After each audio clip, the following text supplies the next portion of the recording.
Dag Andre Andersen survived the massacre on the island of Utøya in Norway. TORHILD and Gaute Otto Sandvik's daughter did not. They've spent the past 4 years trying to come to terms with the tragedy. An exhibition in Oslo now documents the deadly events of July 22, 2011. Center it's a very emotional experience. There's lots of pictures of people I knew. There's this own memory room.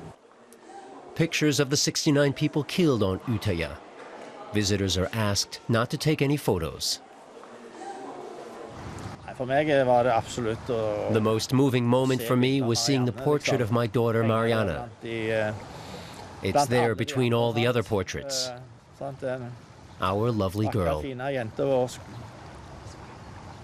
Mariana was 16 when she died. The picture touched me deeply. It shouldn't be there. Before the killer made his way to Utøya, he set off a car bomb in Oslo's government district. When I saw the wreckage of the attacker's car, I had to turn away. It was too much for me.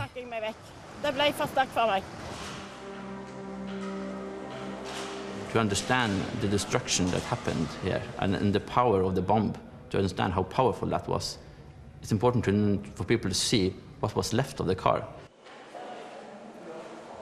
These are the moments before the explosion that were captured by security cameras.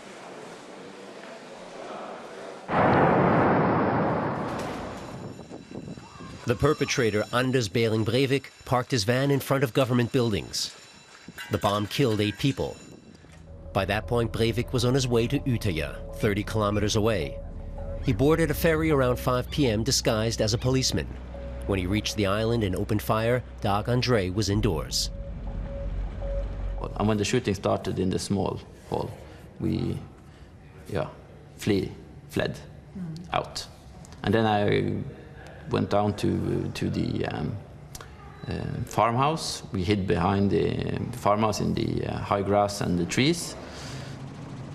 I remember when we was lying in the grass and forest of Utøya, how long it took before anything happened.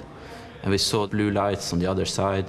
And I remember when I was there yesterday, I had the same feeling. The old feelings came back, that the helplessness of seeing police cars and ambulances on the other side, but nobody came to help us. And after a while, we decided to try to swim over. So we did.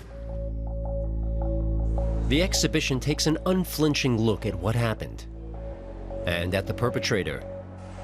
His false identification is included in the display. For some family members, details like these are upsetting. Maybe people are want to forget him so much that they risk forgetting some other parts of the terrorist attack and what happened here. They try to forget too much, and then some other pieces that are important to understand the whole, they try to forget those as well. I can understand that this exhibition wasn't made for us, but for the rest of society. Okay, they haven't taken our feelings into account. But not everyone in Norway lost loved ones that day. We have to accept that. But TORHILD SANDVIK prefers to remember her daughter in her own way. I doubt I'll come back. I spent 6 months collecting everything that was in the papers. I've filled 15 albums on my darling girl.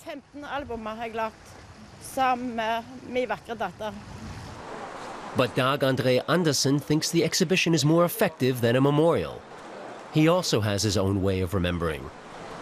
You can think of both, actually, because Utøya is a place where there's a lot of beautiful things that have happened.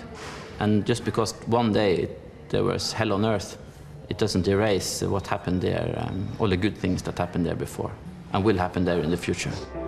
As soon as August, in fact, when the first youth summer camp will be held on Utøya since the 2011 attacks.